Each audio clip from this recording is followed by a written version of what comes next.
মুসলমান যুবক, কথাটা ভালো করে খেয়াল করো বন্ধু, আল্লাহর নবী আমাদেরকে কেমন ভালোবাসে এই কথাগুলো তোমাদেরকে বলে যাই, নইলে কাল হাসরের ময়দানে বলবো আল্লাহর নবী আমরা তো পড়ালেখা করি নাই, আমরা তো আরবি পড়ি নাই, আমরা তো স্কুল কলেজে পড়ছি, আপনাকে যে এত ভালোবাসতে হবে কোনোদিন জানি নাই, বুঝি নাই, আলেমরাও আমাদেরকে বলে নাই, আমাদের দোষ দিবা।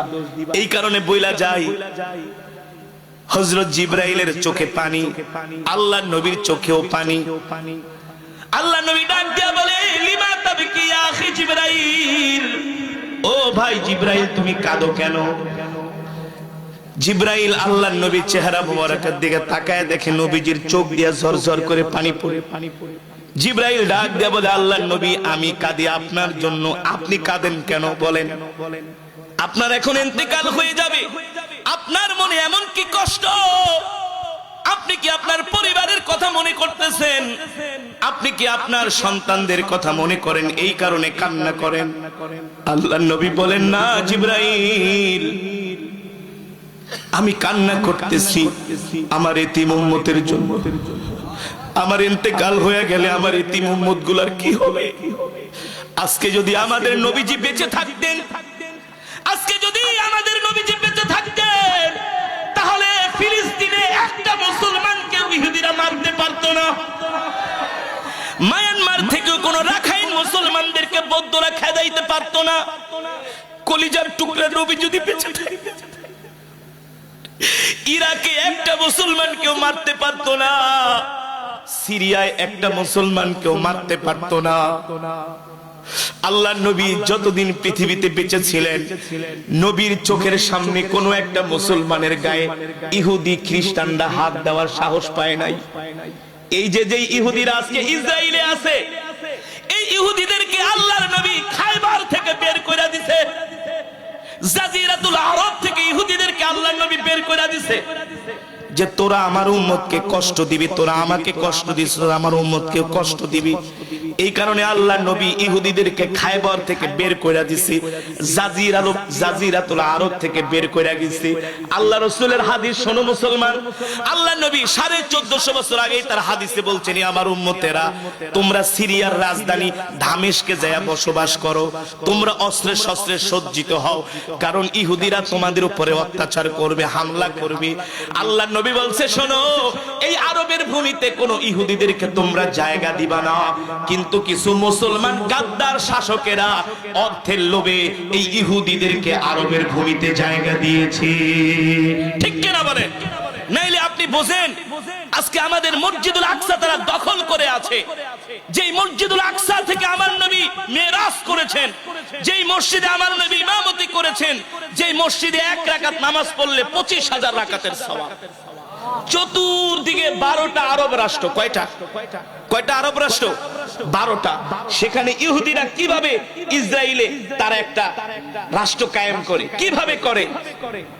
তারা আরবদের কিছু মুনাফিক মার্কা শাসক, তাদেরকে অর্থ দিয়া তারা আস্তে আস্তে জায়গা কিনে কিনে তারা আজকে ইসরায়েল রাষ্ট্র প্রতিষ্ঠা করেছে। অথচ আল্লাহর নবী 1450 বছর আগে বলছে, আরবের ভূমিতে কোনো ইহুদিদেরকে জায়গা দিবা না। নবীজি আমাদের ভালোবাসছে না? ভালোবাসছে না? আল্লাহর নবী বেঁচে থাকলে কোন একটা কাফের, কোন একটা মুসলিম ভূখণ্ডের দিকে তারা চোখ তুলে তাকানোর সাহস পেত না। আমরা এতিম হয়ে গেছি। সেই নবী ইন্তেকালের সময় বলতেছে, জিবরাইল অনুমতি দিলে তো জান কবজ কইরা জান নিয়ে যাবে, আমি তো ইন্তেকাল করব, কিন্তু আমার এতিম উম্মত গুলার কি হবে? আমার এতিম উম্মতকে কে দেখা রাখবে? এটার সিকিউরিটি চাই। যাও আমার রবের কাছে যেয়ে বলো, আমার এতিম উম্মতের কি অবস্থা হবে? আল্লাহর নবীর কথা শুনা জিবরাইল তার ডানা জাপটা আরশে আজিমে চলে গেছে। আল্লাহ তাআলা ডাক দেয়া বলে, জিবরাইল তুমি আসছো কারণ কি? বলে, আসবো না কেন আল্লাহ? আপনার বন্ধু তো জান কবজ করার অনুমতি দিচ্ছে না। বলে, কেন? বলে, আপনার বন্ধুর নাকি আপনার সাথে এখনো একটা কথা বলার বাকি রয়ে গেছে। আল্লাহ তাআলা বলে, কি কথা বলো? কি কথা বলবে আমার হাবিব?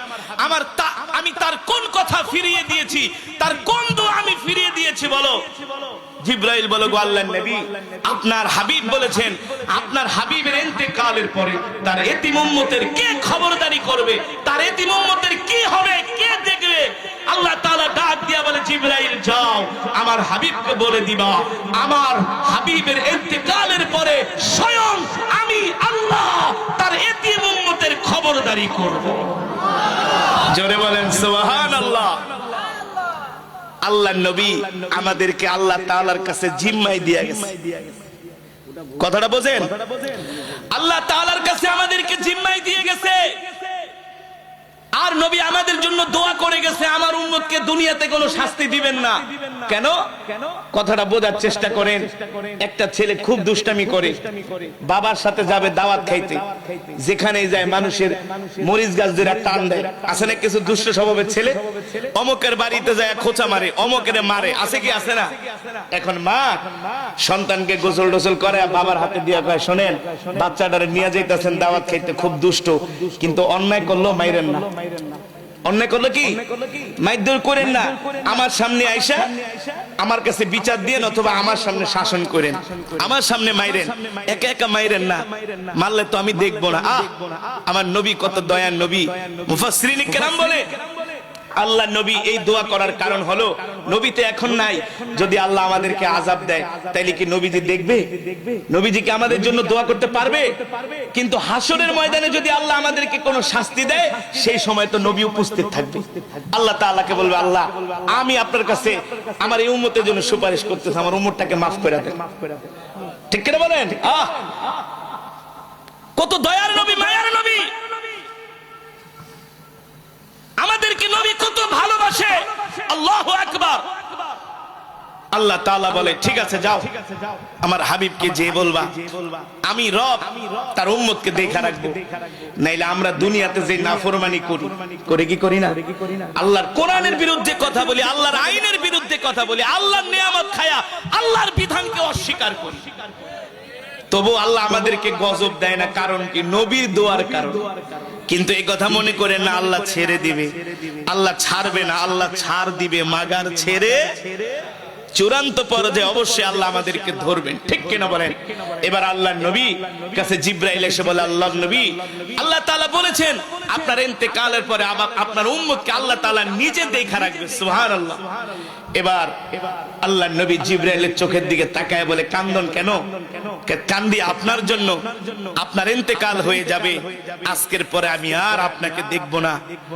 আপনার কাছে আমি ১৫০০ বার ওহী নিয়ে আসছি, আপনার কাছে আমি হাজার হাজার বার আসছি, আপনাকে দেখছি, আজকের পরে আপনাকে আর দেখতে পারবো না।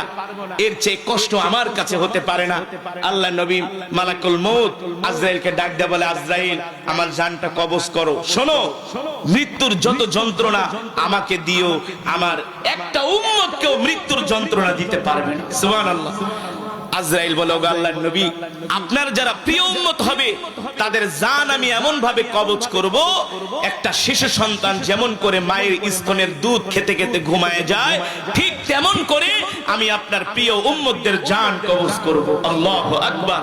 এবার আল্লাহর নবী বলে, উম্মত তোমাদেরকে আমি তাইফের ময়দানে যেয়ে ভুলি নাই, তোমাদেরকে আমি মিরাজে যেয়ে ভুলি নাই, তোমাদেরকে আমি ইন্তেকালের সময় ভুলি নাই, তোমাদেরকে আমি হাসরের ময়দানেও ভুলবো না।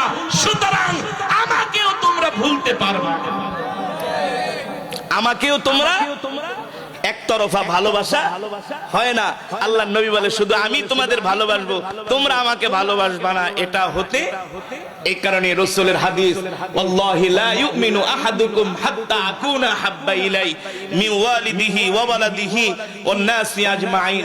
আল্লাহর নবী বলেন, তোমরা ততক্ষণ পর্যন্ত মুমিন হতে পারবা না যতক্ষণ পর্যন্ত তোমরা তোমাদের পরিবার পরিজন, সন্তান সন্ততি, স্ত্রী পুত্র, তোমাদের দল, তোমাদের দেশ, তোমাদের নেতা, তোমাদের নেত্রী, তোমাদের মার্কা, তোমাদের সব কিছুর চেয়ে আমি নবীকে যতক্ষণ তোমরা ভালোবাসতে না পারবা ততক্ষণ পর্যন্ত মুমিন হতে পারবা না। আর মুমিন হতে না পারলে তোমরা জান্নাতেও যেতে পারবা না।